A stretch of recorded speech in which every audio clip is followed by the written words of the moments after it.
We're live. We're waiting for Douglas to come back, but let me check in with the chat room. I should always do this beforehand, but why not just go live and tell the world that what I'm doing. So did you guys, so today we're going to talk about what we saw in April. We're going to talk about whether Douglas sent me a couple of articles I thought were really interesting articles to talk about.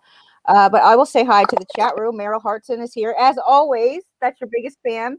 Right, Mitchell? You're so lucky. Yeah. I wish I had a twin brother. Yeah. It's nice to have him here. Yeah, that's always good. What is this? Why am I getting all these pop-ups from Google Chrome? How did this happen?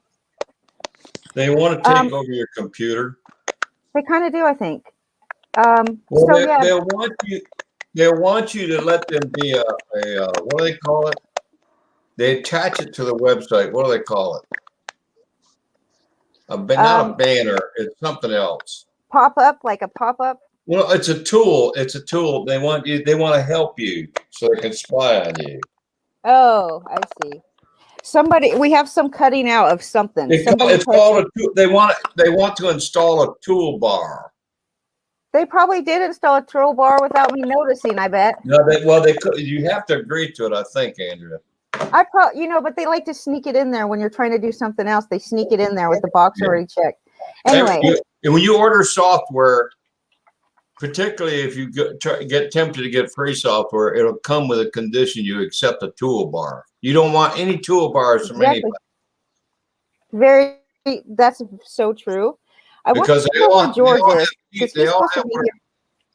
they have what are called keyloggers. The keyloggers can pick up. They can tell what you're typing. Yep. Come on, George, come to chat. Okay. I like people to come to the round table.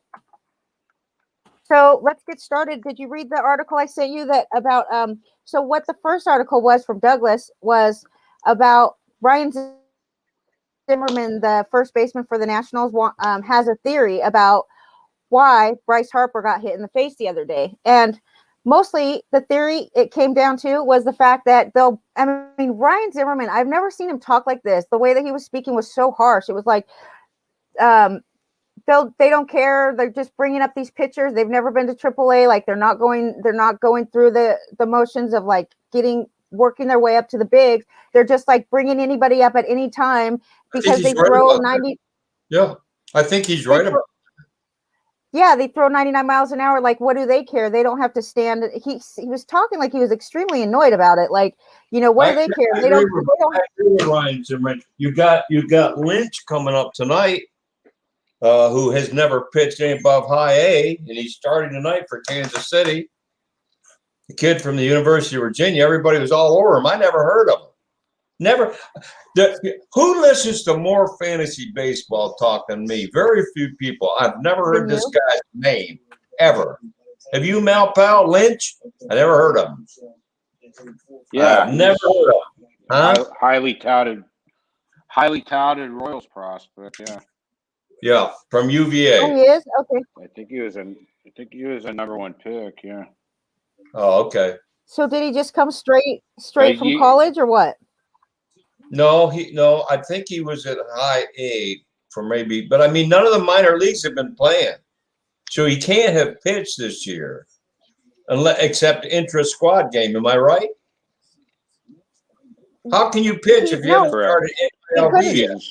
He could be only at the alternate training site. He could be doing simulated games or whatever. I don't even know if he could do that. Well, they have to be able to do that because there's like somebody was just throwing a simulated game. AJ Puck threw a simulated game, like whatever. I see that every week with him, and he never. No, you're right. They can do That's fine. That's fine. So I wonder. I don't even know what a simulated game is. Okay, so I don't really know what it is. I don't want to show how ignorant I am. I don't know what it is either. We've talked about Ryan? Huh? What's Ryan Zimmerman's problem? What is Ryan Zimmerman's problem? He's saying they're coming up unprepared, Malpa, I think is what he's saying. He's saying that they're not ready. They don't have any command whatsoever. They don't know where their ball is going to go. They aren't getting enough training down. Well, and I do think that part of this is because there is no place for them to be throwing. So if they're like your top prospect, they want you to get innings. But So let what me is- tell you, What let is me read what is you a Ryan couple. Zimmerman's solution to this? Let me tell you what he said exactly in Does quotes. he Okay, offer a solution? he said, "I understand." Let me tell you. I don't know if he did. Let me tell you. Okay, so he says, a couple years ago, these guys would be no. He said, obviously glad he's okay. That's the thing with the game now is all these guys throw 95 to 100 miles an hour, and half of them don't know where it's going or how to pitch. You see these teams just call up these guys that throw 95 or 100 miles an hour, and the team doesn't really care. They're just trying to see if they have anything in them. A couple years ago, these guys would be in AA or AAA for another year trying to learn how to pitch, but these teams just call them up to see if they can catch lightning in a bottle. If not, they send them back down. They don't care if they hit 4 guys on the other team. What does it matter to them? The GM of the other team is not in the box, so he doesn't care. It's different kind of game, but it is what it is, and that's where we're at. I agree with Zimmerman. I agree with No him. solution there. What- So the I don't answer to your understand. question is I don't understand the point. I mean, he goes on. Is there He more says, hit by pitches this year? I don't really know about that, but he said there's kind of this thought that when you're in the big leagues that you should have control of your pitches. And I felt bad for the guy that hit Bryce Harper. He actually texted him and like said that he was super sorry. He didn't mean to hit him. Well, I don't think it was intentional. Any part of it was intentional. I think that's Zimmerman's point. I think what Zimmerman is saying, we're not worried about people throwing. We were worried previously about pitchers throwing at us. Now we're worried about pitchers hitting us by mistake in the face. I think that's what he's saying.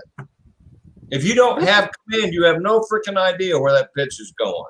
So should they be in the major leagues then? Why are they getting called up if they don't have any command? And do you agree that the teams have the authority to call up anybody they want anytime they want? I know of no rule that says they have to have command. If they had to have command, half the pitchers that are up there wouldn't have made it to the big leagues yet. are we paying too much attention to velocity and not enough attention? Obviously, whatever's going on is working because the hitters aren't hitting; they're striking out. I think you may be onto something with that. I've always been a big believer in command. I think the command is the most important attribute of a pitcher, and it's not just because they're hitting batters. It's because you want them to hit your pitch, because you're going to pound it into the ground or pop it up or swing and miss or whatever. So I'm a big believer in command as being. I actually think velocity. Hold on a minute. Look at Chapman. I found some more stuff. Okay, one sec. So I found some information that in this article too that says that the numbers back up Zimmerman's claim because in MLB's last full season in 2019, they set a league record with 1,984 hit by pitches. That beat the previous record of 1,922 hit by pitches. That was in 2018. So it is like on a trend going up. It said the 7 highest wild pitch totals in MLB history were all recorded in the 7 seasons from 2013 to 2019.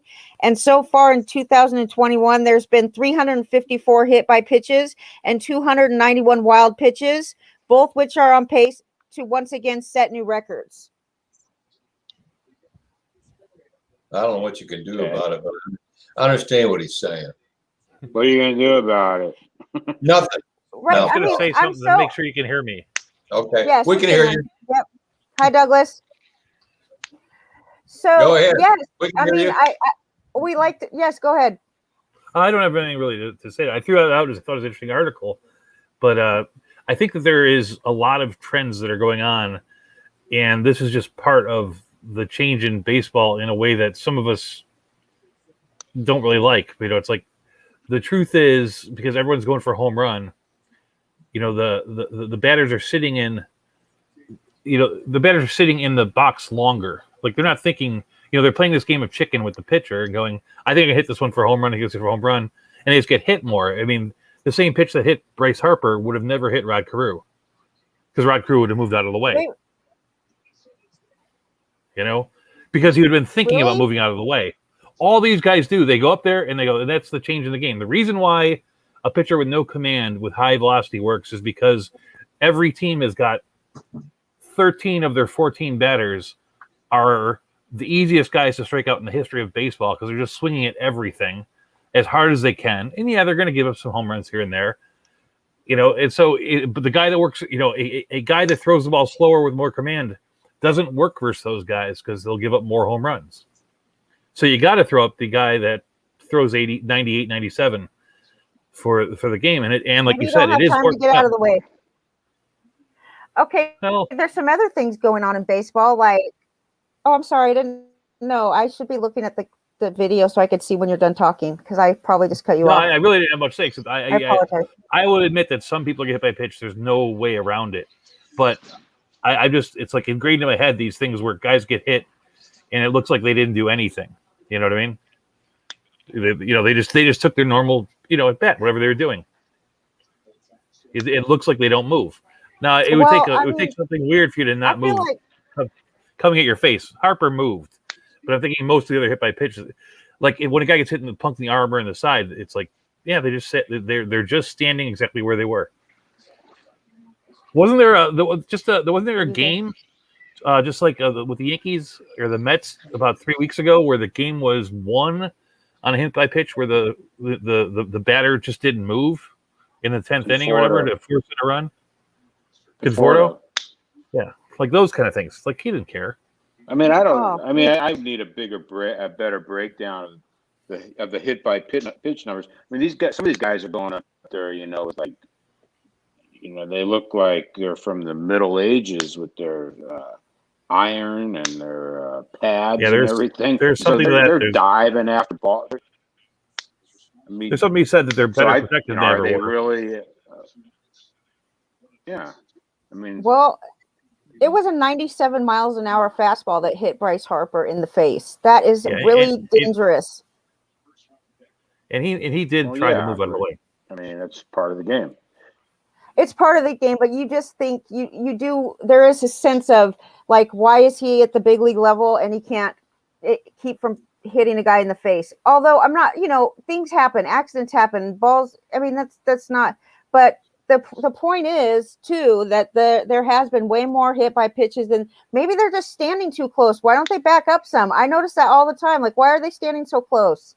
That is part of my point. It's like they threaten the pitcher. They're like trying to do some kind of like. No, the batter is going up there in whatever stance, in whatever position, swinging the balls, swinging the bat in a certain way that will maximize his chance of hitting a double or a home run. I don't know. I think everything else gets in the way. Everything else gets in the way. They don't care. It's like, oh great, I'll get hit once in a while. No one wants to hit in the face, but I think I'm echoing. So I'm kind of like Malpal in the sense that when I hear people talking about problems, the immediate thing that I do is like, what can we do about it? Like, that's just how my mind works. What can we do about it? So the one good thing is that, like, I know that there's all these kinds of new rules being tested out down in the minors. And one of the interesting points mentioned in the article by Jason Stark about what we learned in April is that Theo Epstein is like, what do they call him? A consultant for Major League Baseball now. And he's the one that's trying out all these new things. And he came up with one that I think is actually kind of fun. Instead of having a runner on second base in extra innings, they have now a home run derby with one hitter from each team. What do you guys think of this? And how do you feel about the fact that all these new things are being tried out at the minor leagues? They need to calm down. They need to calm down. The first thing they need to do is to prohibit the infield from all moving over to one side. That's the first thing they need to do. I think they need to learn how to hit. They're not even talking about it. That's the first thing they need to do. Why not just move all 8 defenders over to the right side of the field? Put your one outfielder in center field, one outfielder in right center, and one outfielder in right. Why not just move the whole team for a left-handed batter? Move the whole team over. There's no rule against it, is there? I don't know why they don't just learn how to hit to both sides of the field, and then they wouldn't do that on them. We say that, but that's not happening. How do you be a professional baseball player getting paid millions of dollars and you can't figure out how to hit the ball to the other side of the field? I agree. It's because the best outcomes happen when you hit to the side of the field that you're most comfortable with. and they're not going to give an inch on that. They don't shift on people that can hit it to the other side. No, it's because if you're the guy that hits the other side, you get a single, or you're the guy that hits into the shift and you get a double or home run. It's the guy who hits a double or home run is going to get a bigger contract when it comes up for free agency. That's the way. That's the way the game is today. Maybe it is. Maybe that's why they don't learn how to hit to both. It's just not worth the time. There was an article I read probably now like 8 years ago, and that's exactly what David Murphy said. Not David Murphy, Daniel Murphy said. The reason why I hit into the shift is because a base hit nobody wants. I mean, hell, they'll sometimes when the other team wants me to get on first base, they'll just walk me. Hitting the other side is exactly what the other team wants. Okay. But if I had a double, if I had a home run, then we got something, and it's going to get me paid. Hey, Facebook user, who are you? Give me your name. I know you said you'd love to be on the show one day. I got to know who you are. We need new friends on the round table. Anybody? We'd be glad to have you, but we need to know who you are. You can fit in here somewhere. Malpal, what do you think? What do you think of what we're talking about? Well, we're talking about the shift. Yeah. Do you think that? I was actually. What do you think about the new? I think it's things that they're trying out down in the minors, like all the new rule changes in the home run derby instead of runner on second. I mean, in a single A league, and they need to have a little something different. That's fine. No, they're trying these things out. Like, they're trying all this stuff in the minors. They're trying it to see if it will work down there, and then they will bring it up here. That's their goal. Yeah, if they're doing it as a test run, a trial for the major league, I mean, why don't they just dress up the third base coach in a bozo with a clown outfit? I mean, to me that is so dumb because there's so many factors that go into a home run derby, right? No, it's just each team gets one player. Each team picks one hitter, and they have like a certain number of minutes or pitches. It's demeaning to the game. You think so? It's an insult I think it's an insult to the game. That's just me personally. They're going to do what they're going to do, but it's not baseball. What about then moving the rubber back? I mean, are they going to start signing guys to like $4 million?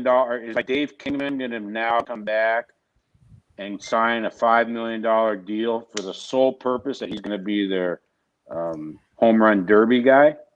He can't do anything else. No. He can hit home runs. So is that going to be like a new position? No, why not? We have a DH for this because DH exists already for that job. And I wonder too, with the way But what if you find a specialist? A home run ball specialist? Who pitches? Is it like the same team that pitches to their own team so that we can get on with it? And like, I just wonder.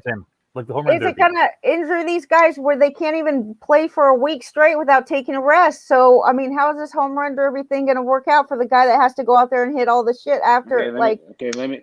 How is this gonna better the game? I think that I feel like, in my opinion, that Manfred and the people, they forget the goal that they have, which is to make the game more interesting. But just like last week, they were saying that they have all this new viewership and stuff, which it's hard to believe, but they think they're trying to accommodate to like the younger mind. The way that the younger mind thinks is a little bit faster. Like they don't have the attention span. No, Andrea, put the pitch clock in right now. Yeah, I agree with that. They know what to do. They know what to do. They're rearranging the chairs on the deck of the Titanic.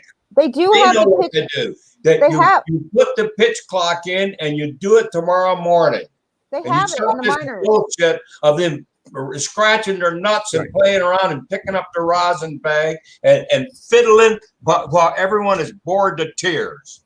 And I have been at minor league games with a pitch clock, and it was absolutely no problem at all. Zero. They have the pitch clock going on in the minors and in Arizona Fall League, but in the fall. They never did anything about it. It's so annoying. The pitch clock will go down all the way to zero.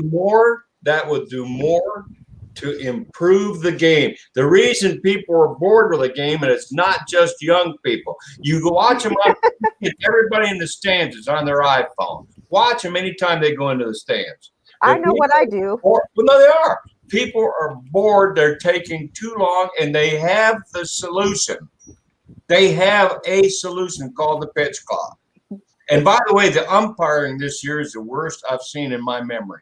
So what do you think about the call that the guy called out McCutcheon the other day and Harper was kicked out of the game even though he's not even playing. He found a way to participate because he was standing up there yelling at the umpire about the fact that this same umpire called out 2 batters in like the same week. The first week it was Wilmer Difo, and the second week it was Andrew McCutcheon, both of them for the same thing, which they both say was just absolutely not the case, running outside the base paths. Did any of you guys see that? I saw one play where they called interference. Yeah, I think it's the same Not play. interference. Which game was that, Doug? Help me on this.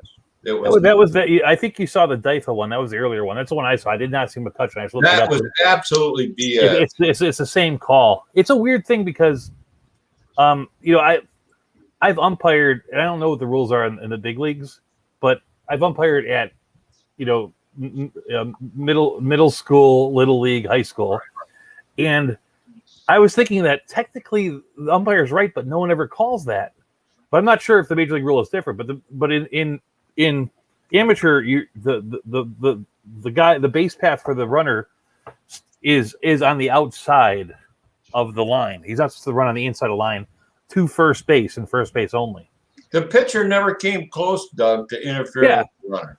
But the real curious thing is that you see that done 1,000 times, and then all of a sudden, 6 days ago they called out Defo, and you're like, what the hell? I go, I guess technically that might be true, but no one ever calls it. And then 6 days later or 5 days later, they call out another guy.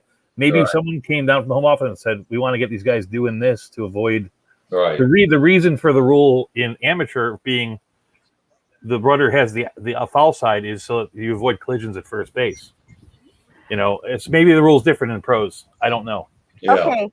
I'm talking to this guy in the chat room, not in the chat room, at the Facebook. Yeah. Okay. Joe Tardif.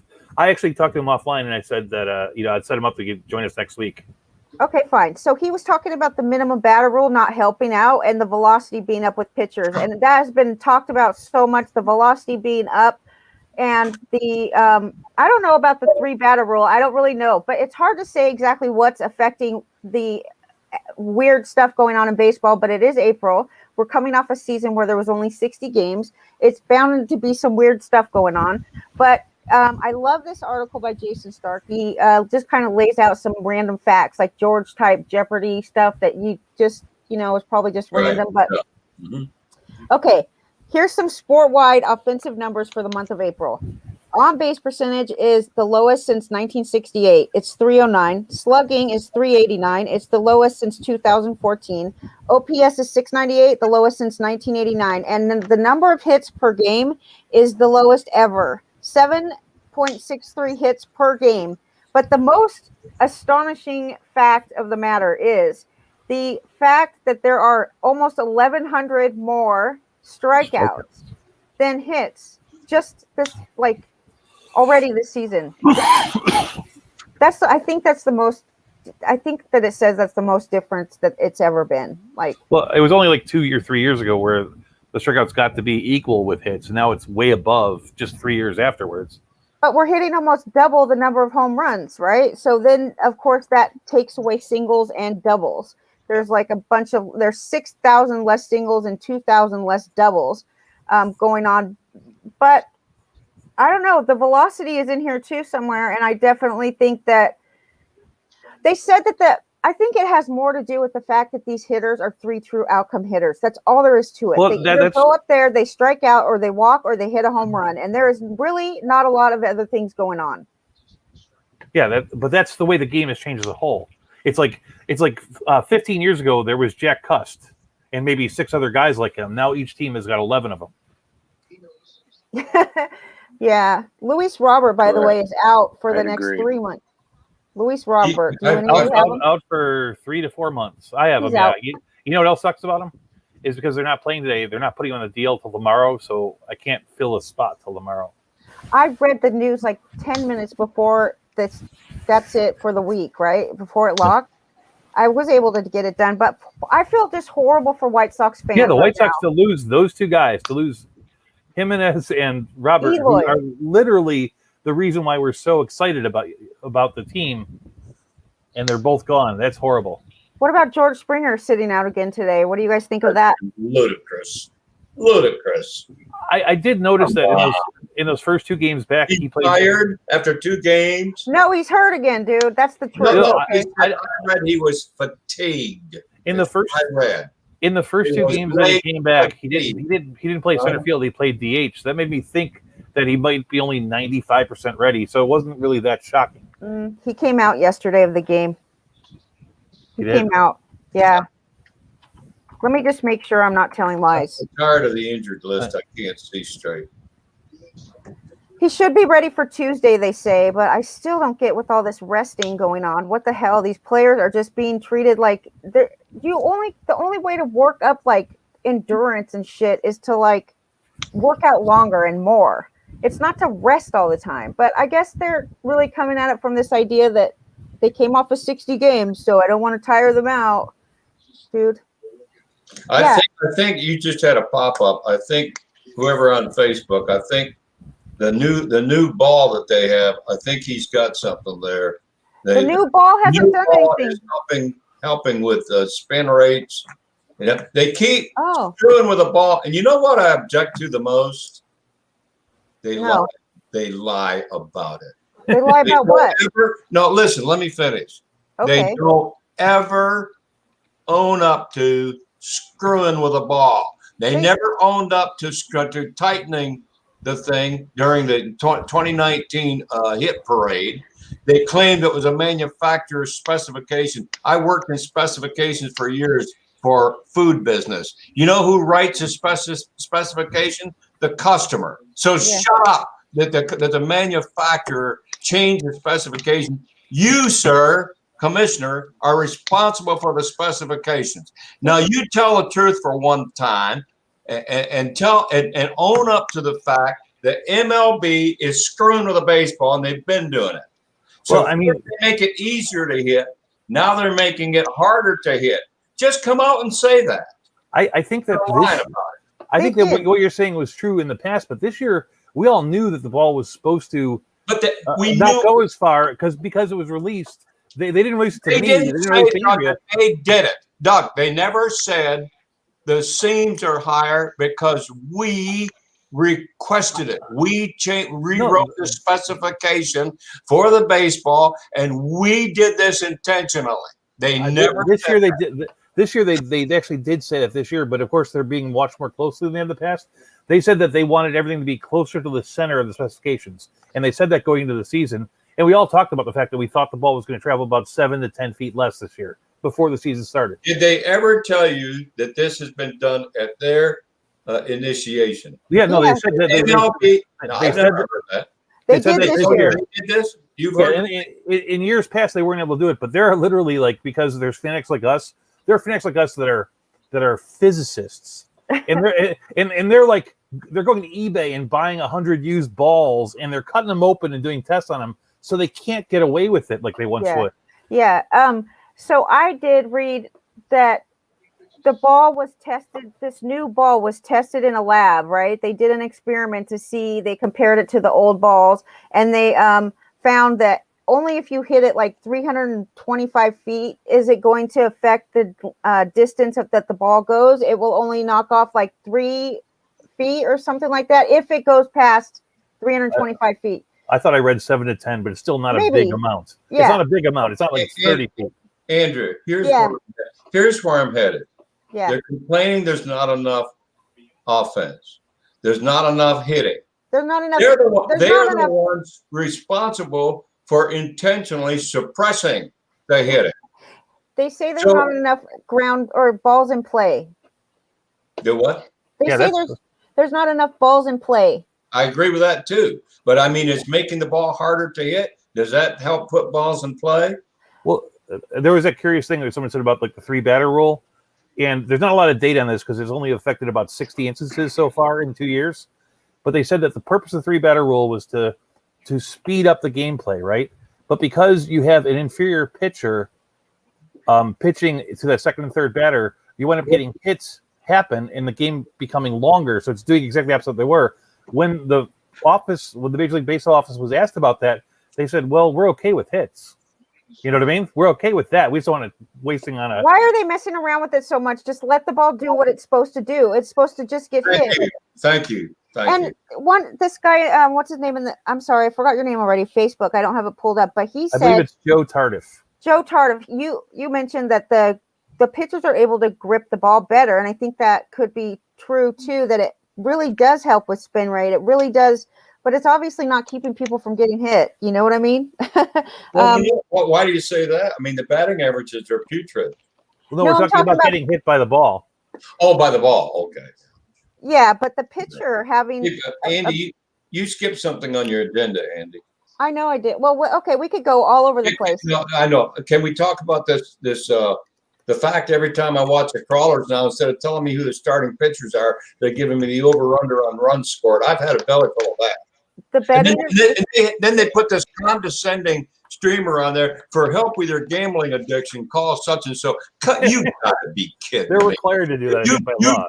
You fools are promoting gambling. You can't let Pete Rose be in the Hall of Fame, which is arguably one of the best players in the last 50 years. He shouldn't have gambled. I get that.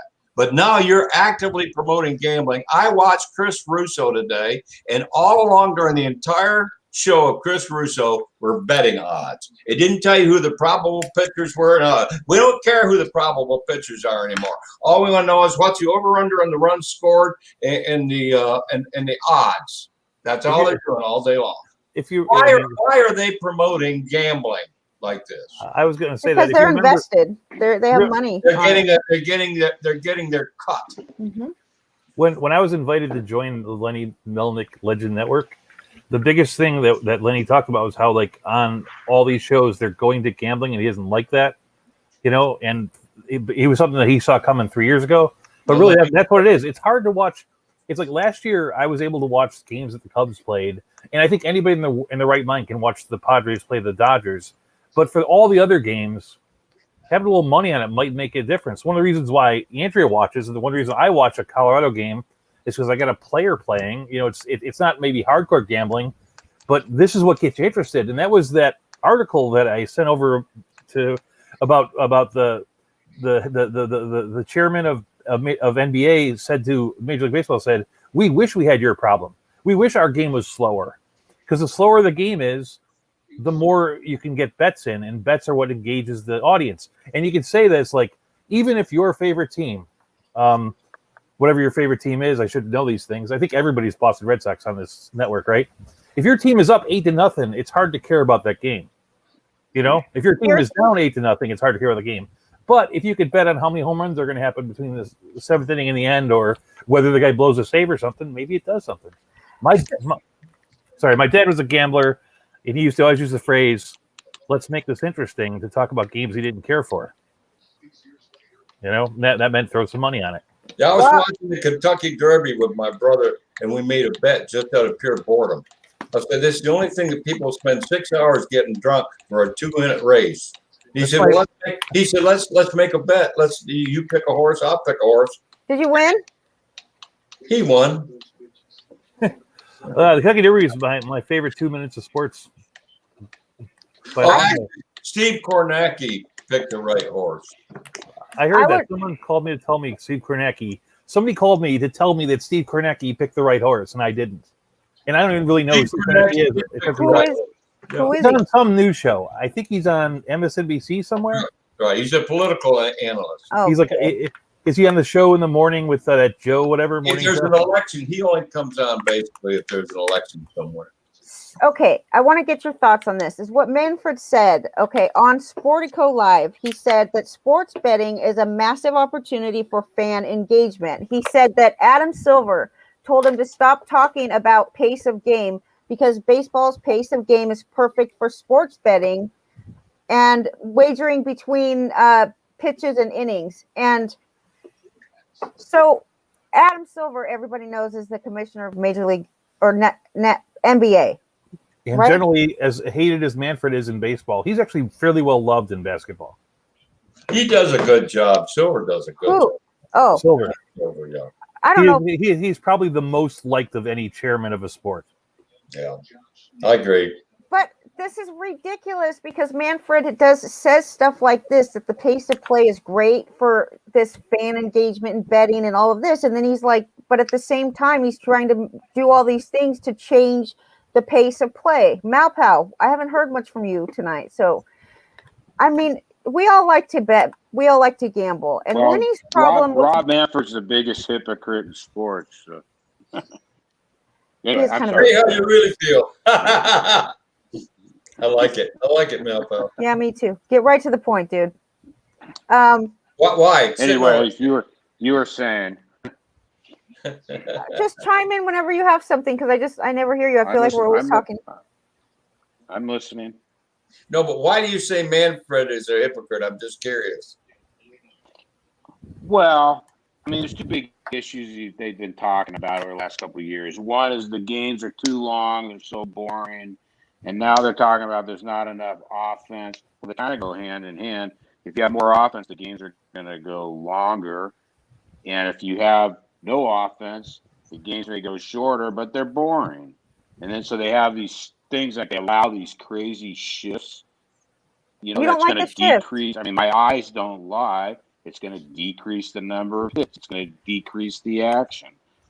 They allow these 3 pitcher rules. They think it's going to help the game. It slows up the game for reasons I think that Douglas was alluding to. Yeah, they want to everything they've done. Then they have these shitty umpires.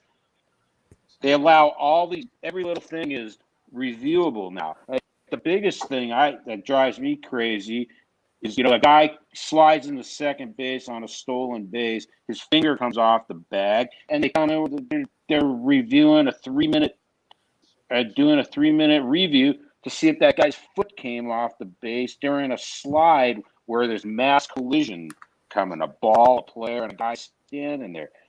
That happens, like, how many times a game does that happen? 4, 5, 6, you name it. There's 20 minutes right there just reviewing these stupid plays. I have a laundry list of this stuff. It's okay. You're right. You're right. And you hate the shift. How many of you raise your hands if you? I hate. I'm mixed on it. I like it a lot, and I hate it for some reason. I don't like the replay. I agree with Mel. I was watching. I was watching I think it was the '71 World Series replay. You know, the last year when they had all these games, we had, you know, they were replaying these games. And they were actually shifting back then, but not like now. I don't mind the shift. What I really don't like is that third baseman playing right field. And that happened so guys are lining a ball, you know, 110 miles an hour on a rope, landing, you know, 140 feet out from the plate, and it's a ground ball. And these guys and these hitters are just stroking it, hitting the ball hard, doing everything they're supposed to do. And how many times a game does that happen? Yeah, again, similarly, times a game, easy. So I think you should take. I don't mind a shift, but an infielder should be no more than a couple feet into the outfield. That's what I would do if I was. The one shift guy I don't like. I don't like that super deep second baseman versus left-handed batters. It's ruined so many very good hitters. All of a sudden became nothing because they couldn't. You know, if you have three infielders on the side, you pull the ball to, and one of them is 40 feet deep in right field. It's like batters on occasion get thrown out by the right fielder. You know, that's dropping players, you know, BABIPs into the 240s, and that's just becoming normal. I always think of Mark Teixeira's career sort of ending all of a sudden because they would play 4 infielders on that side, 2 in the outfield, and he went from being a 300 hitter to a 200 hitter. And we can all talk about everyone being Tony Gwynn and Rod Carew and taking it through the 5. Need more of those guys for sure. To the opposite field. But the problem is these pitchers pitch to their defense. So, you know, they're not throwing the ball in the outside corner. Tony Gwynn was not taking a 98-mile-an-hour inside fastball to left field. Yeah, no one was. I mean, there's very few people on earth that could ever do it in the history of 18,000 people that have ever played baseball. So it's not that easy. So the easiest thing to do is just to make some simple rule changes on the shift, and you would see a lot more offense. I don't have any stats to back it, but my eyes are telling me that it's a dud. I think the shift is a dud for the game. Okay, so I mean, I think we all agree that there's things that maybe that baseball could make a few, like that baseball should continue to change with the times, right? A little bit, but I don't know for sure that it's great for the game when there's I think that baseball is going to have fans because of the game of baseball, like it always has. It's the American like game, and it's people go to games not just to watch the baseball game, but to like socialize with their friends. And the pace of play, like, when you're going to a game that the game is 3 hours. I just don't, if you want to leave, you can leave, but it's not because Actually, in The problem some sense, the pace of the game is one of the biggest appeals because you can get up and go get a hot dog and not miss anything. yes. In some weird, perverse way, that's sort of the charm of the game. You sort of expect that when you go, The length of a game is really no longer 3 hours. It's like average is like 340. Yeah, I know that's true. I just found that out the other Yeah, day. and the reason So I whatever see they're it, doing is actually doing This is- the opposite. this is what I see, right? When I was a kid, I used to watch all the Cubs Exactly. games with Jack Brickhouse, right? And there wasn't a commercial break in between the first and the first inning when they went through. Like the one team would bat and the other team would come up to bat. They've added, since I was a kid, they've added 9 commercial breaks that weren't there before, which is easily 30 minutes. So the real answer to all this stuff is to get the advertising in. Is the thing that baseball purists have been fighting for a long time, but it works in other sports. Is like, let them advertise on the jerseys. Let them advertise wherever the hell they want if it'll get you a game with less commercials. Do you think that it's really? I don't know. I really don't. That's 2 minutes and 30 seconds of commercials. 8 But that times doesn't in a stop. game. Like the game isn't stopping when they go to break. This game just keeps going. It's not like they No, go, no, it's time for a break. So No, the time in between batters coming up and down, the one team getting up to bat has been longer than it was 25 years ago. The clock that I saw in the game I went to did time. It was a timer on the time to start the next half of the inning. It wasn't just a pitch clock. do you think There that? was a timer. That timer was there to let you know how long commercials were going. That could be, but And you would see that I think it was 2 minutes, Douglas. But there it would be different times at different. It could be 2:30, it could be 3, depending on how much commercials there were. But everyone needs to know: don't get back on there. And we've seen it at every sport where they have commercial timeouts. That's what the baseball does, and that is the difference between the 3-hour game and the 3:45-minute game. And I'm thinking that doing all this screwing around stuff is going to get people.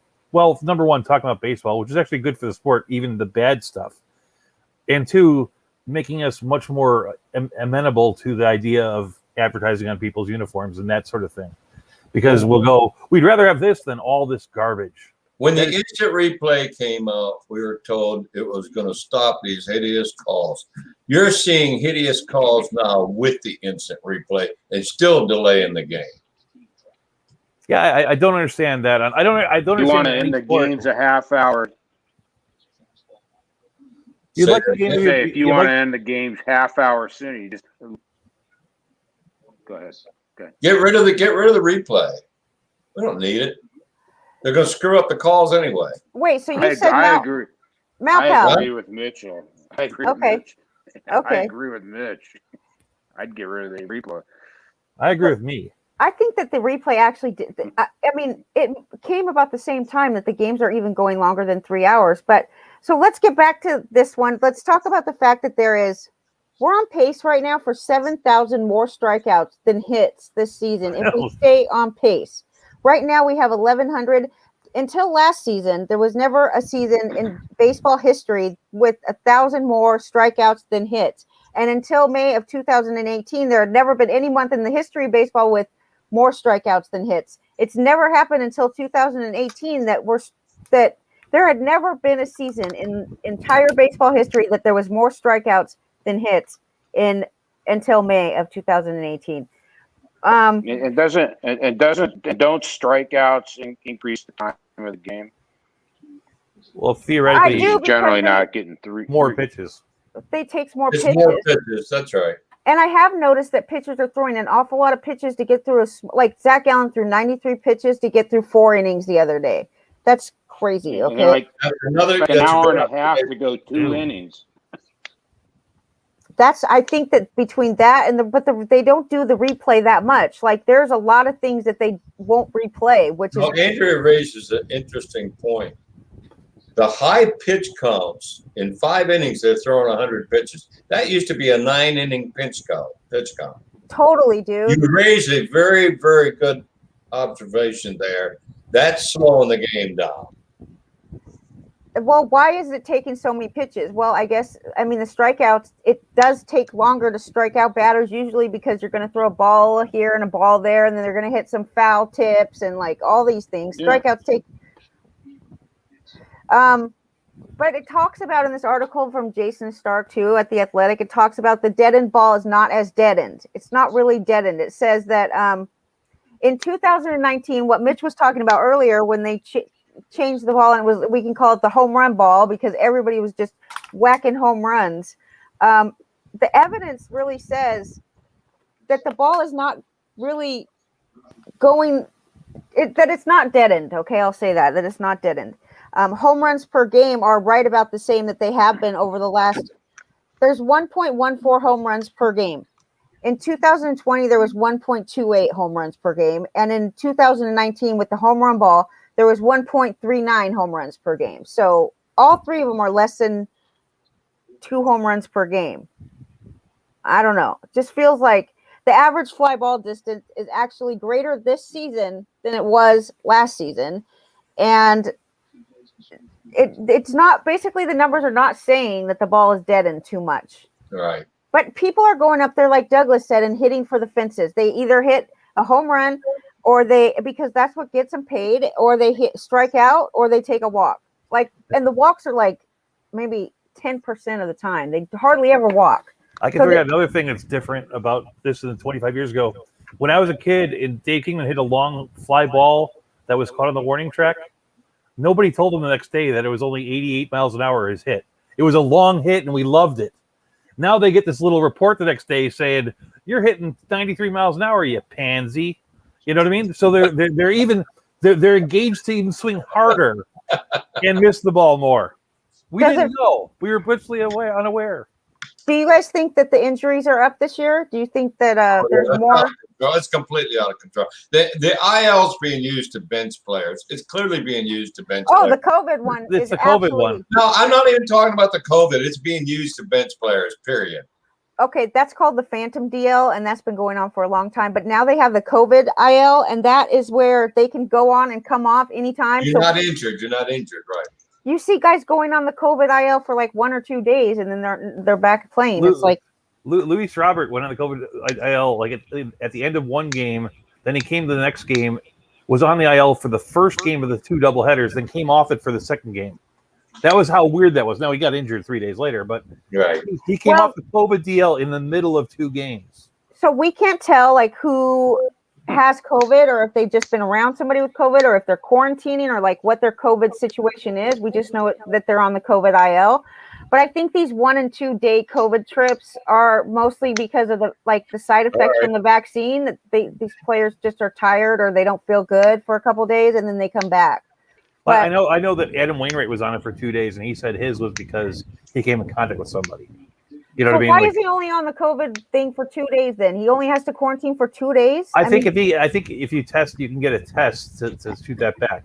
Don't these people have vaccines? Like, if they're not vaccinated, then I can understand quarantining. But why are they quarantining if they were vaccinated and they've been around somebody with COVID? I don't know. I do believe that people are getting sick out there in the world, but I do believe that there's so much advantage for them to be able to give somebody a day off here or there or whatever. Yes. And that they're gonna do everything they can to keep somebody from being gone for 2.5 weeks. Mm-hmm. Yeah. So if you can say, hey, he came in contact with somebody, we're not going to report it, so we're going to put him on this COVID DL, and then you keep giving him tests until he passes some protocol.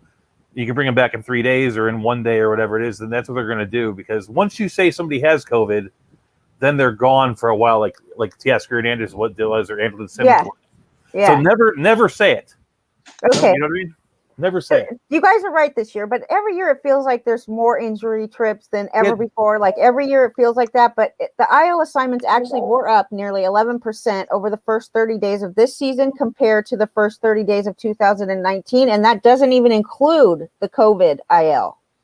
Well, maybe Why do you because they have think the that is? I was gonna say maybe because they have the alternate site there. It's like you're basically telling a team beforehand you got these extra 25 players you can sort of play with, which they wouldn't have had 5 years ago. And the truth is, a lot of the guys that are over there, the team wants to get some reps in anyway. So why not say that Matt Beaty's got an injury and bring over Luke Raley for 3 games? Why not do that? Stan Is Conti there is something to the. be said about? Go ahead. I was just going to say, is there something to be said? These guys are so finely tuned. They generate so much torque in their bodies these days. That comes a lot of oblique injuries, a lot of hamstring injuries.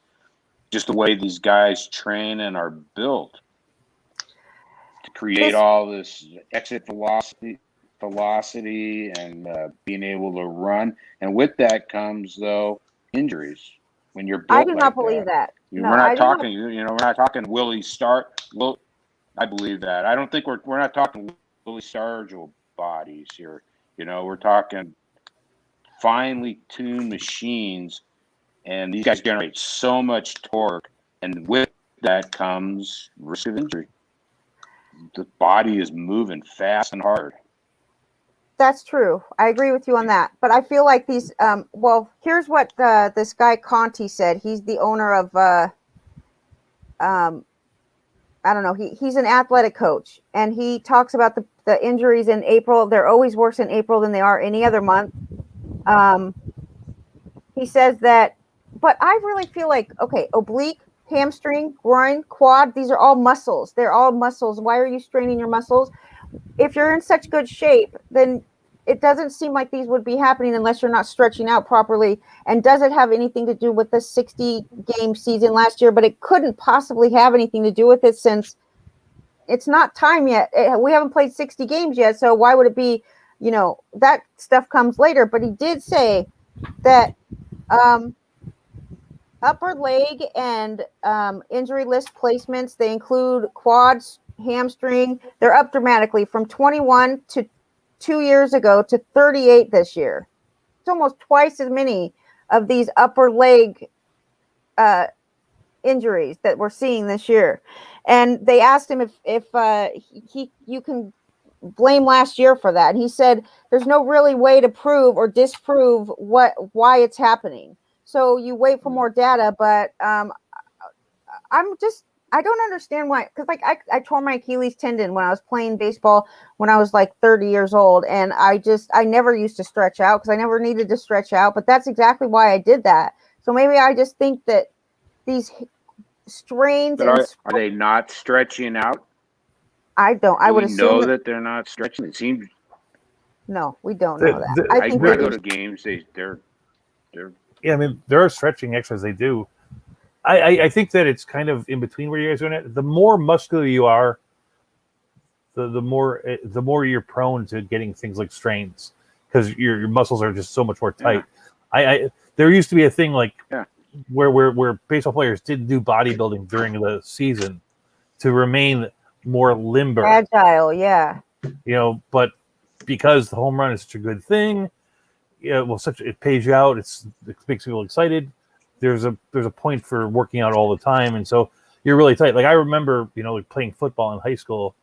My brother I was a lineman, so I'm boring. My brother was a kick returner and a running back, and he was one of the first guys to be a guy that lifted weights all the time. And he was really kind of buff, and he had a hamstring injury probably for 70% of the games that we played. It was always his hamstring because he was too tight. He was too tight. So this guy says that he's the this guy is the he spent 2 decades working as an athletic trainer, but he also said that another thing that it could be that why there's so many injuries in the month of April is that they're holdover injuries from last season, and that could be. But let's talk about a couple things that are interesting with the teams. Let's talk about a couple of teams right now. Like the Twins. Okay, you could say that they could have been the favorite to win the AL Central, or they could have been at least one of the contending picks to win the AL Central. They have the worst record right now. And Lenny asked me a question of whether or not I think that they're going to make the playoffs. And of course, the first instinct is like, it's way too early to tell if they're going to make the playoffs. But apparently, teams that start out 7-15 or worse almost never make the playoffs. Okay, it's like extremely. There's only been 2 teams that have made the playoffs with a 7-15 or worse record to start the season. Do you guys think the Twins are going to still have a chance? Maeda struck out 7 batters in 4 innings, so it's going to help a whole lot if Kenta Maeda. Momentum, right? That's a big deal. Yeah, and the other question is, like, they got 5 other teams in their division, and I would have rooted and said something very positive about the Chicago White Sox, but without 2 of their key players, they're not the team they once were. Yeah, and I don't think Cleveland is that great, so I think the Twins can get back into it. Yeah, I would. You can win a division with 85 wins if the division is mediocre. If somebody made me bet on who would win the division, I would still bet on the Twins, but based on what you're telling me, I would make them give me odds. Right. If you toss out the 1981 split season, only 2 teams have ever gotten themselves buried 8 games under 500 that fast and lived to play in October. One of them was called the Miracle Braves, and that was in 1914. And the other one was the 2015 Rangers. With a young Babe Ruth on it. Right. What do you think, Malpal, do you think the Twins can make the playoffs? I didn't like the Twins coming in. Their pitching is terrible. Their bullpen is terrible. They have Berrios. They got 2. Their bullpen is their bullpen is terrible. You're counting on Berrios, who's kind of been an underachiever, frankly, compared to all the hype, and Maeda, who's had a good career, but he had a spectacularly short year last year. But who besides that? You like Michael Pineda, or who else I are do. rolling out there? I like J Happ as a closer. That guy's You terrible. like J Happ. I do. So I like funny. J Happ. J Happ he's a perfectly workable number 4 starter on any team. Right now he is, for sure. He's going 7 innings each time he goes out there. I think of this a lot because there's a couple of really good pitching staffs, but when you get to like what's the 6th best pitching staff in baseball or the 8th, it's like there's a lot of mediocrity out there. There could be an argument that the Twins could very easily have a top 10 pitching staff. My problem with the Twins has always been their bullpen is terrible. They do have a crappy bullpen, for sure. How can bullpen. they? They have 2 good closers, though, right? They just don't have any setup guys. They got no good closers. They got no one that throws heat. They got no one who throws heat. He's okay. They have Taylor Rogers. Alex Colomé is terrible. I'm telling you, I watched that guy for 2 years in Chicago. Luckiest pitcher in baseball. I saw that guy pitch every one of his games. Okay, so you're Daniel a Chicago Ferrara White Sox come in fan. here and he'll back up Alex Colomé. But he always got the job done, dude. Yes. I don't care. He got the job done, okay? Yeah. So that was the thing. You're a White Sox and a Padres fan, right? Correct.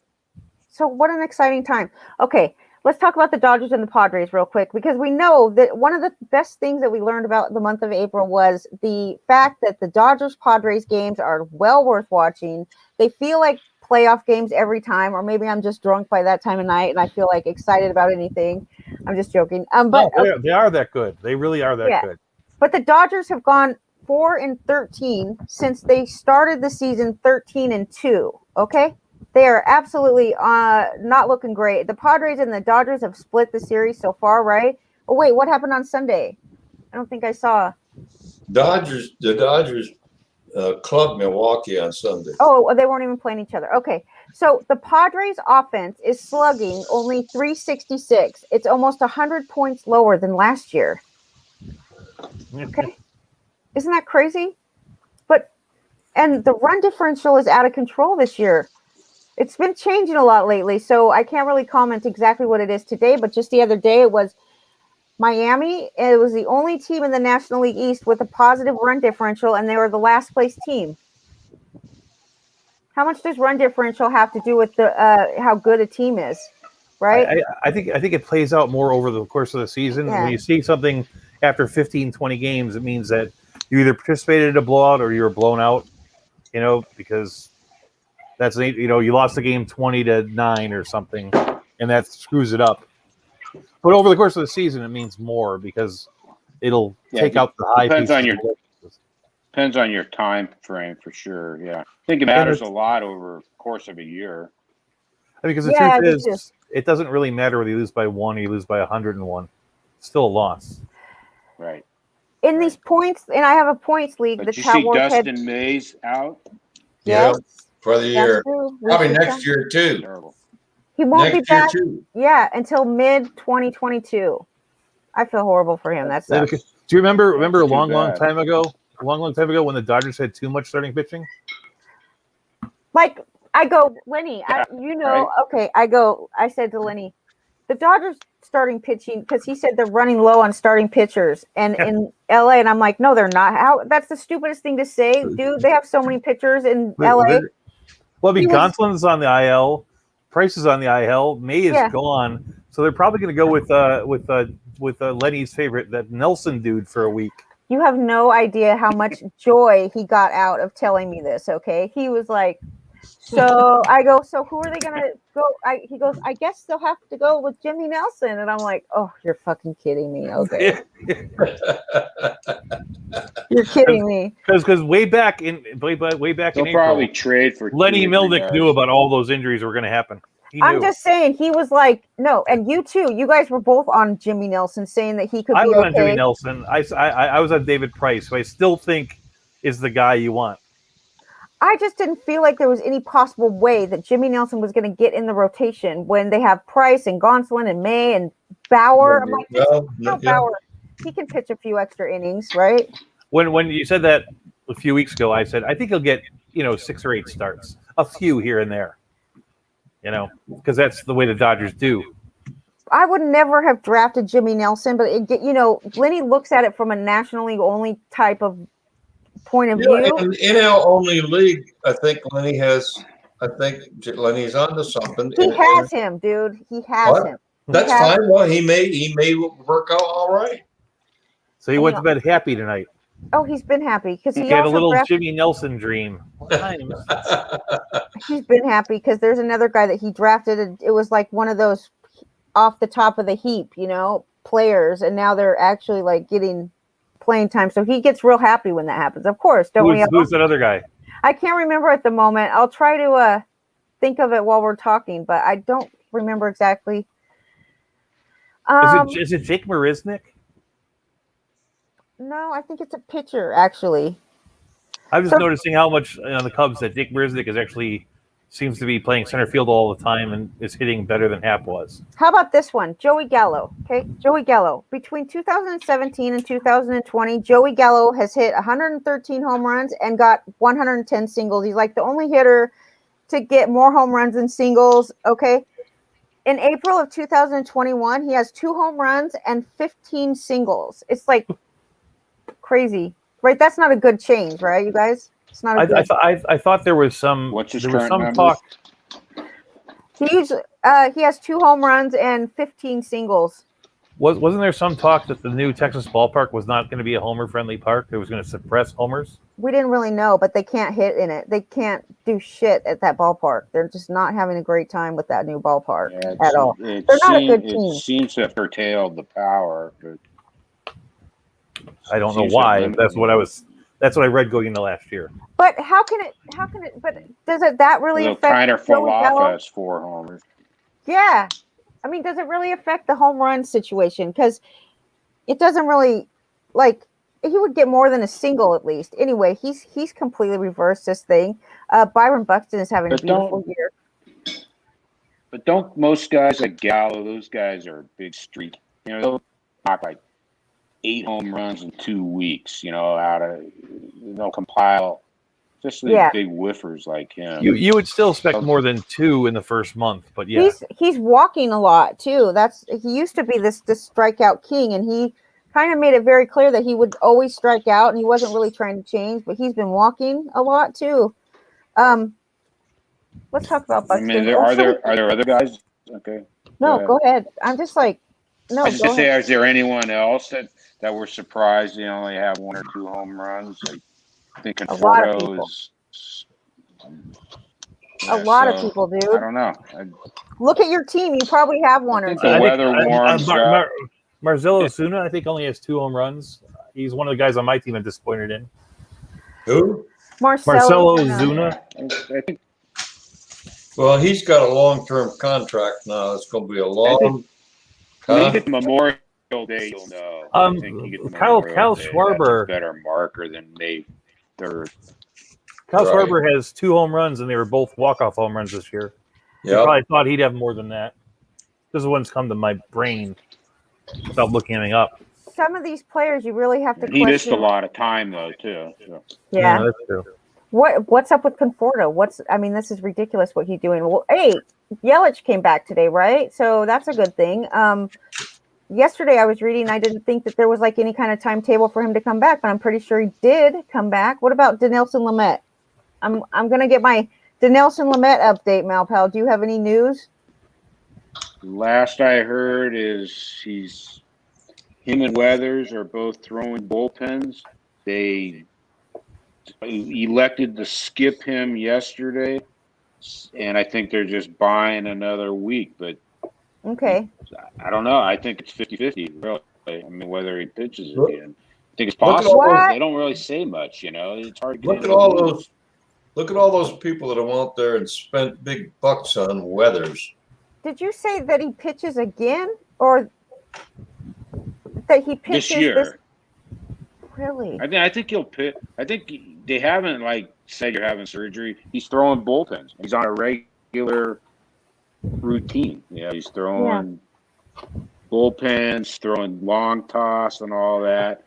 Matt Hooper says F. him and Lamet. Weathers are in the same. Oh, I haven't even checked our chat room. I'm And just I saying. Yeah. I mean, if you're in last place, you want to roll the dice, then go get him. Well, I have him already, and I'm not going to just drop him. I Like, wouldn't. he's on my IL list, and I have unlimited ILs, so I'm not going to drop him or Strasburg. Strasburg is another what No. the hell. Strasburg's Would you supposed to be rather ahead have of schedule. Strasburg or Lamet? Probably Lamet. I mean Strasburg, definitely Strasburg. I think Strasburg's going to be pitching next week. But right now, I just kicked myself For in the how ass for long? even so stupid. You had Yeah, no for how way. long? For You how had long? no way. You had no way of knowing. Nobody. It's complete. Baseball is much harder. I'm in 3 NBA leagues, and I'm in first place all 3, and I hate the NBA. It doesn't make any sense. I love baseball, and it's the toughest fantasy game by far. There's no doubt. It's the chess of all these games. It's the master of minds, dude. Fantasy. It's if you can play fantasy baseball, you can play any sport. No doubt about it. Yeah, the other things are very simple. In basketball, you're paying attention to 3 or 4 That's players an per interesting team. topic. I'm telling you right now, there's a way to know, and there's a way that I really do a pretty good job of staying away from risky players. And these 2 pitchers are absolutely risky, and I felt like, but it's hard for me to really decipher because, you get to a point where you have to pull the trigger, even if you know they're risky, but it gets to a cost that is worth losing in case they don't pitch. Like I got Lamet for $6, and that I feel like $6 is worth what you're going to get out of him. But you definitely have to look at their history, and in spring training, Strasburg was hurt in spring. Lamet was hurt from last year. So these signs were huge. But let's talk about a couple of players that are doing really good. Like Vladdy Jr. Vladimir Jr. walked more than he struck out. He walked 20 times and struck out 16. This guy had an amazing spring, and it was kind of like you saw it coming, but who knows if that's even true because people have great springs all the time and they just stink in the regular season. Jock Peterson. The fact that Vladdy Jr. took his health seriously and his body seriously, and he did the steps that was necessary, that's very hard to do, which is lose weight, and you have to to have a lot of self-control. Anyway, he took it seriously and it's paying off. What do you think that the chances of the Toronto Blue Jays win the NL or AL? What do you think the Toronto Blue Jays? What are the chances of them winning the NL West? Not with the pitching. They're not going to win. Their pitching is awful. Yeah, their pitching needs some work. Oh, then they can win the NL West? No, they're not in the NL West. Okay, I was just trying to make jokes, but I'm not funny. 0.0. So the one thing going for the Toronto Blue Jays and their pitching staff is that outside of the Yankees, all the pitching staffs are pretty bad. And Right. outside of the Yankees, the Yankees have a great bullpen, but don't even try to kid yourself about their rotation. Okay? Would you? Their pitching staff is probably the fourth best in baseball. They're not their starting pitching, but their bullpen. It's part because there aren't many good pitching staffs in baseball, but it's like you have an argument like 4 versus 5 would probably be them versus the Giants. Would you folks think I'm crazy if I told you who I picked up the last 2 weeks? Please do. Framber Valdez on the injured list. He's supposed to be coming back in about 2 weeks. Yesterday, I picked up Luis Severino. That guy's not going to come back till July. He probably had a little bit of time. I know that. I don't care. He probably had a little bit of time is all I'm saying. But in an AL only league, I understand it. In a mix, it's too early. We had a beat writer from the Yankees on our show yesterday, and he said that he's throwing bullpens down at the, I don't know if it's Florida that he's at or if he's at the alternate trading site. Whatever it is, he's throwing bullpen. He's on the mound. He's pitching off a mound. Severino's on the mound now. Yeah, that's what I'm saying. He's on the mound, but he's not ready to cut. They don't know when he's coming back. But no, it's going to be mid-July, but his upside is so good if he comes back anywhere close to what he is. So you have to do what with him? You don't have to put him in your lineup right now, or in my league, you have to start him for 1 week, and then you can put him on the bench. Yeah, so it's no harm. You just miss out on a spot. That's not that bad. I told Matt Hooper to get Dinelson Lamet, and he really hates Lamet. And I don't even know for sure when he's asking questions in the chat room if he even wants my opinion at this point, because I think I've told him a couple of really bad. I don't know. We all make bad calls from time to time. But as long as you're using proper reasoning, I really feel like Lamet is a good pitcher and he's worth picking up. Like he's an excellent pitcher. That's really beyond question. Yeah.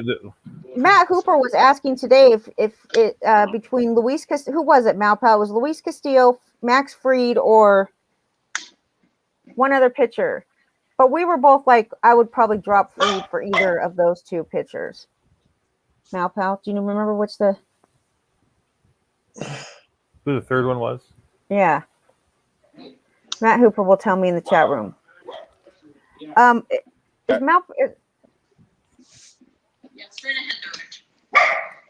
I don't know. There's a lot of pitchers I'd rather have than them that aren't that great. I mean, I'd rather have Kyle Gibson. I'd rather have Alex Wood. Hold on a minute. You love Kyle Gibson. I'm just throwing out names because we have a dead space. I thought. No, that's fine. Don't you think it's going to be jumping ahead a few months? It's going to be like an arms race in June, and you're going to have Toronto, the Yankees, the Red Sox, Minnesota, maybe all going for like Matt Boyd, Kyle Gibson, these types of guys. It's going to be crazy trade deadline because they all need pitching, and it'll probably be close. It's insane. Malpal, earlier we were answering Matt Hooper's question about Castillo, Max Fried, or Lance Lynn is who it was. Okay. Oh, Lance Lynn. And he said which of these three or whatever, and you could tell that Matt Hooper wanted to take Fried because a lot of times people will ask questions, and then when you answer them, they go, "Oh, but what about this guy?" And then you know that they really want you to say like a certain thing. And so Malpal and I were both like, obviously you like Max Fried, so go with that. You know? When I first started doing the podcast with two other people that never did podcasting in baseball before, I said it's really easy. All people want to hear is either this player sucks or this player is great, and just keep it in that world, and you're all right, because that's what they want. So when somebody's going, do I want to pick up Luis Castillo? You go, you give your real thing, and half the time you're going to be okay. I feel like people want they Right. want to just for you to tell them that what they That want their to team do. is okay. Yeah, that's what they want. They want but it's okay. That's fine. Like But one of the worst things about fantasy football is after everyone drafts and you go on Twitter, there's like 10 billion people throwing out their fantasy football teams. Like, what do you think of my nobody team? What do you cares. think of my team? What do you think of their team? What do you think? It's like, That's God, if you what don't like that your, is. You should. That's just them wanting you to say that their team is great. Everybody thinks their team is great coming off the draft. it should. You should think your team is great coming off the draft. Yeah. If not, you don't know what you're doing. Well, I don't think anybody's ever said, "Oh, I hate my team," coming out of a draft. I do have that thing about in a good auction, no one's going to come out perfectly happy. That's my belief. Or in a good auction, you're going to have some things that just go some warts. Yeah. But everything else, like, it's as good as it could be. Matt Hooper says he picked Ian Anderson and cut Luis Castillo. But see, I gotta put some textual into this. I like Castillo better than Anderson, and I like Anderson. He only has one spot for injuries in this league, and I would never have dropped Castillo. And I don't know why Ian Anderson was available. That's just weird, but because he hasn't been on the IL, why is Ian Anderson available in this league? What a crazy league! I don't know. Like leagues at this point, at about a month in, one of the things is that you always see somebody get cut that you don't think ought to be cut. Like in one league I was in, I saw Sonny Gray get cut. I understand why the guy did it. It's not a good cut, but he's a guy you wouldn't think would be cut. In my TFGBI league, somebody cut Ryan Mountcastle. I know he's not doing well, but that guy is well better than the top. He's well ensconced in the top 400 baseball players. Just those things happen based on the way a particular team works, and you need to have money around to be available to pounce on those things. I was able to get Gray, and I did not get Mountcastle. Hey, Mitchell. I would only say this to. I would say this to. Go ahead. I'm sorry. No, please. No. I would just say this to Matt Hooper. I would say this to Matt Hooper. I like Ian Anderson. I like Castillo, and Castillo's not having a good year. Anderson's had, except for 1.5 bad starts. But pick one and stick with them. That's what I say, unless something's catastrophic. Because if you start jiggling these guys around, you're gonna go crazy. Yeah, you're never going to be ahead of the game. You're never going to. Yeah, I agree with him. That is good advice, Mel. Right. Yeah, all you can do when you jiggle it around is make yourself feel worse. Yeah, and you will never be able to stay ahead. Cut this guy. I shouldn't have done this. Mitchell, Right. I was going to ask you what the worst cut you ever made. Like, what player did you guys cut that you regret? I mean, for me, it pops right into my head immediately who it is, and like, it was a huge mistake. One time it was in 2010. Troy Tulowitzki was not doing well at the beginning of the season, and I didn't really know about Tulowitzki, and I cut him. I just dropped him, and immediately he was picked up before I could figure out, like, what did I do? And that was the worst mistake that I ever made as far as cutting players. But like, I've made some bad mistakes. I'm just having to think. I think Tommy Pham. I think I ditched Tommy Pham the year he went 2020. early in 2018, I dropped Austin Meadows after the first week. Oh no! In an AL only. Oh shit! You're kidding me. What? And in AL only, dude. You must. I hope. Do you remember who you picked up instead? Or you probably would rather forget. I don't remember. I'm glad I don't remember because it's just something I don't want to think about. Anyways, this year I had Nico Horner in my minors, and I dropped him when I had to make a move. I decided not to take him, and I kept Tommy La Stella. So that was bad. So, we don't know. You go with your gut, and you live with it. You make adjustments as needed, but that's all. You have to commit to guys, and you roll with it. And I can't think of an answer to that. Sometimes it's 50-50. Really. I've already done it this season. I've dropped Adam Duvall in Tout Wars because I wanted to pick up a streaming pitcher. I dropped Adam Duvall because he strikes out too much, and that was so stupid. And I didn't. I do that stuff. What pitcher did you get? Somebody I probably don't even have anymore. I don't remember who I got, but I could have dropped numerous other players than Adam Duvall, and I just don't know what came over me. I looked at his. I remember what I was thinking when I did it was that he strikes out so much, and he wasn't playing that day. But I didn't think hard enough about it. Like I just was not thinking that hard about it. I thought Adam Duvall, he strikes out too much. I'll drop him. And then the next week I tried to pick him back up, and I bid. Well, you can always tell the minute you drop someone when you can't get them back. It sucks. I bid $23, and the Clay Link bid $24 and got him. Well, I spent $26 last summer in a fab bid and $100 budget for Anthony Swarzak. Oh no, dude. This is what happens when you're desperate for saves. This is what happens. And he never saved. I don't think he saved a single game after I got it.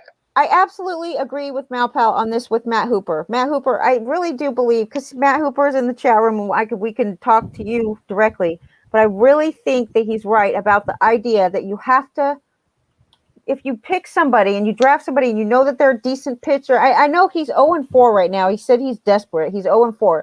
Right. But first of all, there's like 25 or there's like 22 30, or 23. Yes, there's a lot of weeks. Because there's playoffs.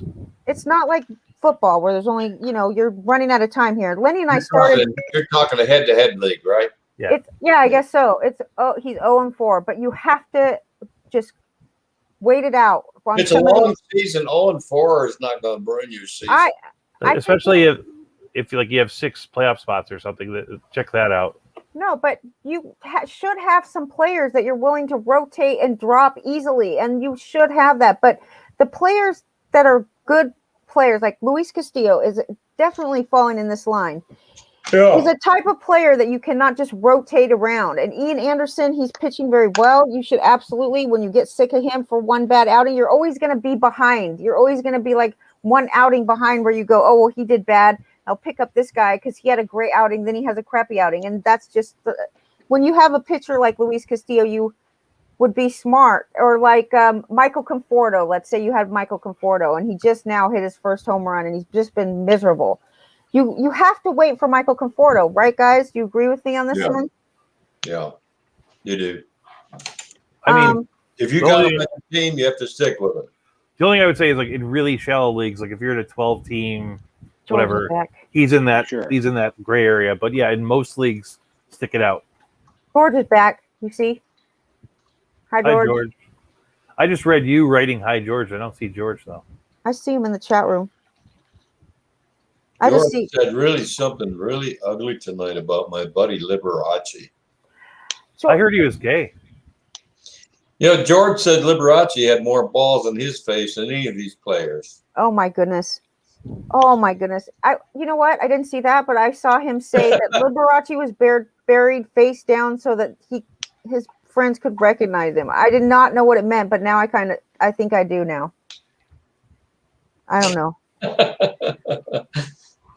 George comes up with some weird stuff. Yeah. Anything else you guys want to talk about? Do you have more stuff? I mean, I did have some. I don't know. Go ahead. I was just going to say on Conforto, to me, it's all about expectations for this guy. I think everyone is. I mean, he's having a bad start, but isn't he really a 255 type hitter? I mean, he had a freak year last year. Everybody is. 280. He's always been 250, 260, Mal. He's never been a big batter. So I never thought he was like a top 5 round pick. He's a rich man. Up on him, but he's a rich man's Anthony Santander. Okay, first of all, I absolutely think that he has good power. He's been hitting home runs. We knew that he was pretty good at hitting home runs. His strikeout rate is kind of like, I mean, his batting average is never going to be great, I don't think. But I have Conforto on several teams, and the reason that I do is because I felt like he was going to steal 10 or 15 bases, but he didn't steal any bases last year, so that kind of bothers me. In 2019, he stole like 9 bases or something and hit over 30 homers. I just felt like he was going to do that again. But he did No. not try to steal any bases last year, so I doubt That's we're fine. going I to see. think you got to go with those gut feels. I'm just saying. I always temper my expectations with these guys with a little bit of a track record. He's not a high average. He's not a great hitter. No, he's okay. Last year he stole 3 bases, or no, in 2019. No, last year he stole 3 bases and he got caught stealing 3 times. So you can pretty much imagine at age 29 this year or 28 that he is not going to be attempting to steal that many bases, because who would let him? Who would let him steal Right. bases when he's that bad? Right? Right. Yeah, I mean, he might fall into 1 or 2 the way Pujols does, but he's not going to be a source. So anyway, So they have. I was just looking to see where Conforto was preseason. Like, according to Yahoo, he was 1 behind JD Martinez in the outfield, 1 ahead of Teoscar Hernandez. Yeah, that sounds about right. can you imagine JD Martinez where he got drafted? Yeah, I wish I would have taken him more. But Of course we do. We all do, dude. no, I was actually high on him. But that whole utility only thing was bothersome. Who would have guessed he would already qualify in the outfield? He's already played 7 games in the outfield. Well, it only takes 5, right? But yeah, that's what I'm saying. I thought maybe he'd qualify after a few National League games. You know what I mean? Like somewhere in July, August. But no, he's before the first month's out. He's got 7 games in.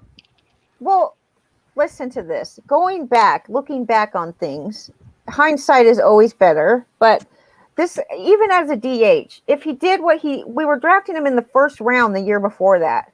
Yeah. The first round. Nelly Cruz is worth taking, even though he's only the DH thing did hurt him. I guarantee that. But there's certain hitters that are worth filling up your DH spot for, and Nelly Cruz is one of them. And Absolutely. Malpal, you love him, don't you? Yeah.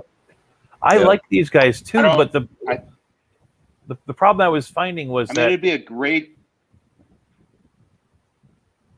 Go ahead, Douglas. when I was doing mock drafts, I was finding that because of the depth at shortstop, I was filling my middle infield quickly. And then if I filled the utility, there'd be these great steals on players that I couldn't even roster because they were shortstops. You know what I mean? Like, it threw me off. And it's the same thing at other spots. So it's like, this is the year that, like, it's like there were a lot of good third basemen, only a few good first basemen. So, I had a lot of leagues where I picked like Donaldson and Turner, and then I wouldn't be able to get somebody else because it was blocked out. So I made a conscious decision when I got into all my live drafts to downgrade the utility players a little bit. And don't get me wrong, I think Cruz is good. I was a little scared on Yordan Alvarez because of the injury thing, and He's not hurt, I guess. And JD Martinez, because I really thought in a normal year Martinez will always play enough games to qualify as an outfield, but last year he didn't. I was just shocked it happened so fast. He got to in a week. If someone had told me that, if someone had said, Doug, I guarantee you JD Martinez will have outfield eligibility by the end of May, I would have drafted him in the second round. Every time Yordan Alvarez runs to first base, I get nervous. Oh, Pete Fairbanks is back. Okay. Yeah. Oh, he's coming back.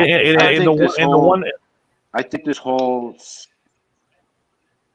Go ahead, Malpal. I think one of the strangest things. It took a lot of momentum in the drafts this year. This topic about you don't want to draft a guy that early that only fills the utility spot.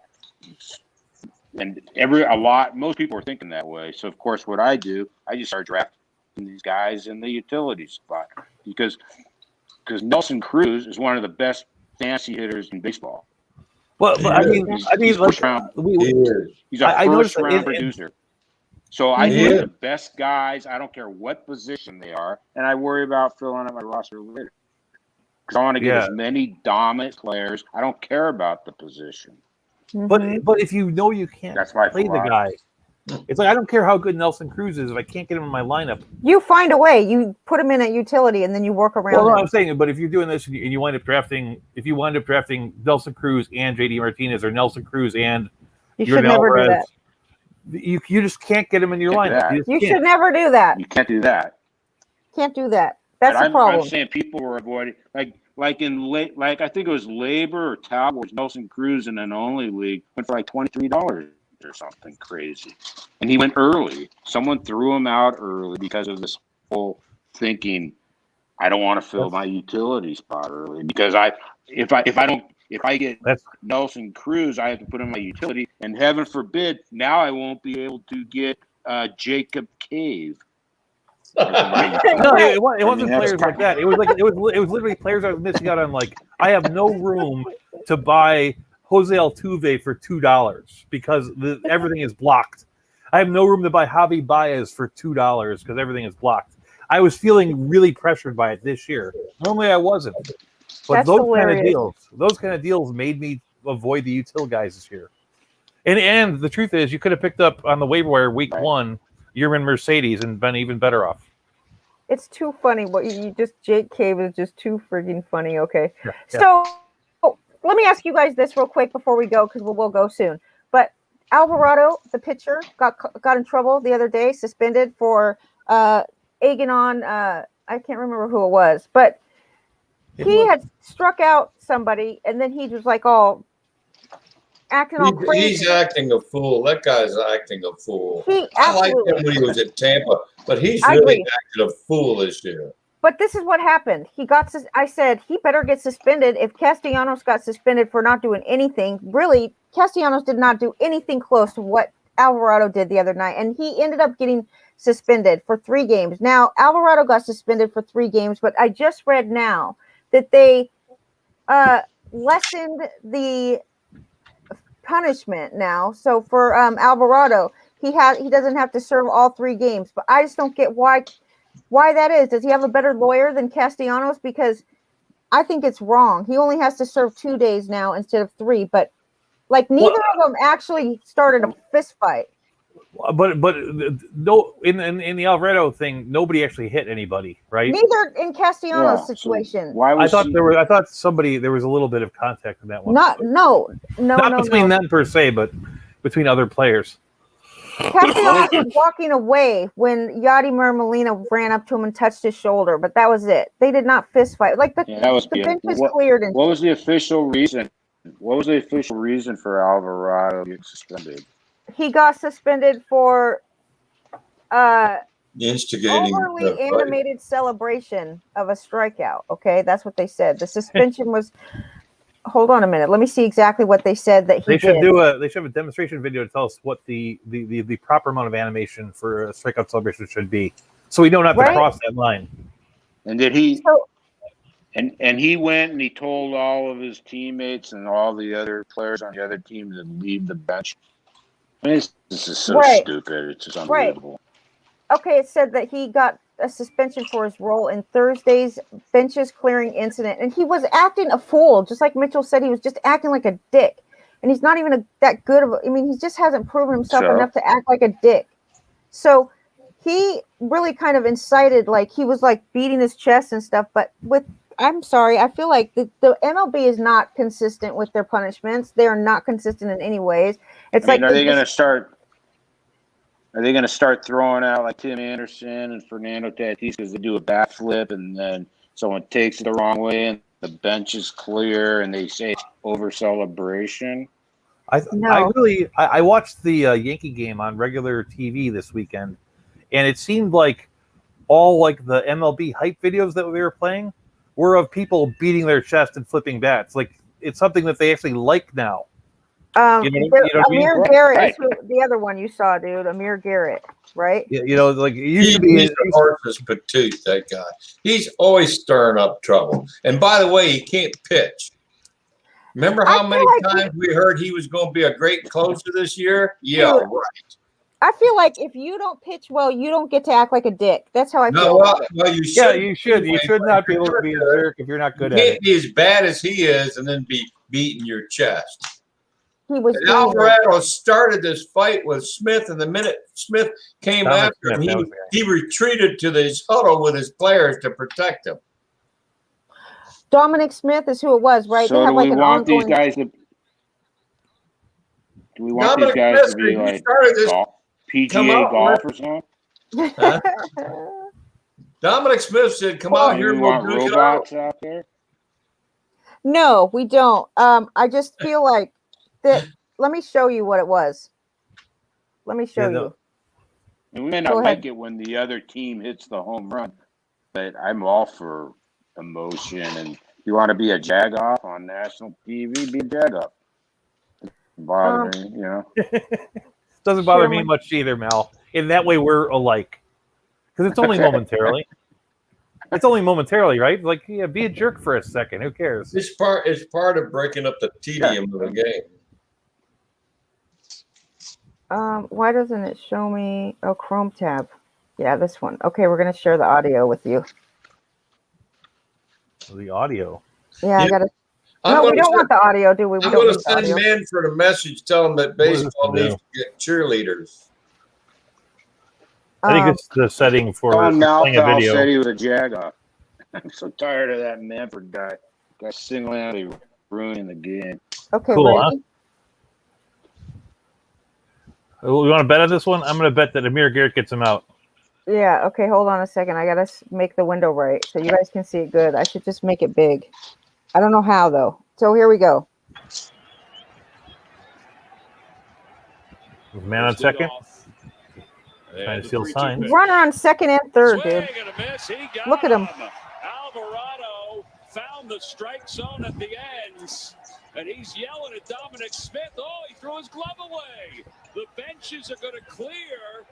Alvarado's being held back by Alec Bohm. See, it wasn't just a celebration. He started mouthing off. Yeah. It wasn't just a celebration, Andrea. He was He being was a dick. mouthing off. He was mouthing off at Smith for no reason. Okay, let's look at Amir Garrett and Javi Baez now, okay? So we're This is- suspending this is guys a- now because of hurt feelings? Yeah, I guess. I'm with you. I mean, I don't know if they should be suspended at all, but I certainly don't think that freaking I mean, it's Go hard ahead. to think that, suspending a relief pitcher who might pitch 60 games in a season for 3 games is almost nothing. He's going to take 3 games off here and there anyway. You're just dictating when it'll be. Right. Who's that? That's this is Amir Garrett and Baez. This is from 2018. I need to pick out a different video. So here's McCutcheon running out of the baseline that he got called out. They said for running out of the baseline. Okay. I'm gonna make this smaller. I don't know. Okay. Let's see, watch him. Is that out of the baseline? No, it's not. That is not out of the No. baseline. that was Sorry. McCutcheon going to second base? So that's different than the Yes. other one. This is just happened just the other day. He got called out for going. They said he went outside He of the base wasn't out path. of the baseline. He wasn't out of the baseline. You're supposed to get 3 But- feet on either side between first and second. And he didn't seem to be more than 3 feet outside the thing. I really think that Castellanos did not deserve to get suspended for this one because look, number one, he got hit by the pitch. Then he went to first base. Wait, is this win? No. That little hoppy thing is a little excessive. That was what I guess- pissed him off though. Like that's not a good reason to like throw at a batter because they flipped their bat and they were like happy that like look, so he gets hit like that, okay? This is after he flipped the bat and celebrated his home run. Now he feels like that he did it on purpose, but this pitcher sucks and he did not mean to throw at him, I don't think. But you can really see the discussion between Yachty and then him. And Yachty said he didn't mean to do it. And he said, oh, well, I believe you. And then he goes and he taunts him like that. But still, he goes to first base and then he gets around to third base somehow and he steals home on a wild pitch. Or he doesn't really steal home. He came home on a wild pitch. And then it was like, you're going to see it. There it is. And here he comes home. Look, here he comes running home. And then watch what he does. So they tried to get him out, but that's what he does. And then he turns around and walks away with like the pitcher's look is like, oh my God, like what, but I thought there was more to that. He got suspended That's for it. that? for that. And then he turned around and just started walking back to the dugout. And so for me, I'm like, what do you mean, dude? He was pumped up because he was happy, but you saw that he turned around and like walked away from that. He wasn't trying to start a fight. Anyway, I thought something happened in here that looked like a real fight. That was the problem. well, now Like it is a this real here, fight. And so Yeah, but if you're looking at that, he is the instigator. him. You know, I I understand don't it. think he's the instigator because watch, he's walking away, and then Well, no, I'm that's when saying Molina. if he didn't do that move in front of the catcher, none of this would have happened. It was No, an over. that wasn't the catcher. That was the pitcher. The pitcher, that. whatever it was. It was an The guys overreach. who aren't That even the pitcher bench. didn't deserve that pitcher. He's beating him when the guy's down. The guy just made a wild pitch, and then he's in his face for what? Throwing the ball away and letting him score. Because he was like pissed off that he got hit with the But it pitch. didn't have anything to do with this pitcher, is what I'm trying to say. The pitcher's the one that hit him. This is the same guy that hit him. Yes, Yeah. it's the same guy that hit him in the same That makes a game, in the difference. same play. Because the only reason he made it to the bases in the first place was because he got hit. All right. Okay. So then he came around and he was able to score. Then I mean, he's just pumped up, like he's on whatever. You should get pumped up when you're playing baseball. You should get adrenaline going. But like, I just don't feel like he should have been suspended for that because, like Malpal said, what are we doing? We're suspending players now for hurt feelings. No, it's for the fight. There were people in there that were locked arms, and they look at it and go, "Who are we going to blame for it?" And they go, and so you feel like they he need was to the guy. blame somebody all the time. They have to blame somebody. Then, Oh, if they don't penalize somebody, they're saying that what happened there is okay. okay. Well, anyways, you guys, it was so nice to talk to you and chat. Okay. Same here. We'll see you Good night, next everybody. Monday. Yeah, so see you next. We'll see See you you next back Monday. tomorrow. Next Okay. Monday, Okay. I'm going to try to get the Joe on. Okay, do it. I talked to him on the offside, so we'll have that. And apparently, my headphones died between yesterday and today, so I got to get. Wait a minute. Just you can have it on your computer because we didn't hear any kind of double. I still sound. want to get a headphone. I don't understand like it didn't work at all. But this light here there should be a red or blue light here, which there isn't. So it died. It sounds like it's working to me. So okay. Well, no, I'm talking. You can hear I'm me, talking right? through the Can you hear computer. me? Your freaking headphones are working. I'm talking through the computer and through this set of headphones. These are the ones I use in the gym. I'm ending the broadcast, everybody. Thanks for joining us. All There's right. some technical stuff for everybody. Bye.